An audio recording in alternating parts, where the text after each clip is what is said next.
এর ভিতরে স্যার একজন বড় ভাইয়ের কবুতর দোকানের সামনে চলে আসছে। এদিকে দেখতেছেন সুন্দর এক জোড়া কবুতর ভাইয়ের হাতে। ভাই এটা কি কবুতর?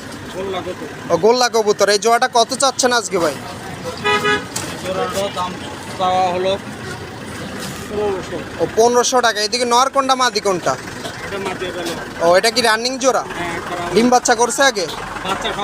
ও বাচ্চা খাওয়াই আসছে, মানে চাওয়া দাম হচ্ছে 1500 টাকা। দামাদামি করার অপশন আছে? ও দামাদামি করার অপশন আছে। আর এদিকে এগুলা কত করে চাচ্ছেন ভাই আজকে? 1200। ও 1200 টাকা। আর এইদিকে মুখিগুলা ভাই? ও 1200 টাকায় জোড়া। আর এদিকে এগুলা কত করে দিচ্ছেন? ও সবগুলোই 1200, মানে যা দেখতেছেন এই খাঁচায় সবগুলো 1200 টাকা করে দাম চাচ্ছে ভাই। আর এদিকে এগুলা ভাইয়া? ও 800 টাকা আছে, 1000 আছে। বোম্বাই জোড়াগুলো কত করে চাচ্ছেন? ও 1000 টাকা করে চাচ্ছেন। আর এদিকে মাক্সিটা কত চাচ্ছেন ভাই? ও 800 টাকা। এটা নর না মাটি? ও নর। মানে এগুলো হচ্ছে সবগুলোই চাওয়া দাম, আপনার দামাদামির মাধ্যমে নিতে পারবেন। তো ভাইয়ের নাম কি ভাই আপনার? ভাইয়ের নাম হচ্ছে মোহাম্মদ নজরুল। ভাইয়ের লোকেশন কোন জায়গা? ও কোনাবাড়ি। মোবাইল নাম্বারটা বলা যাবে?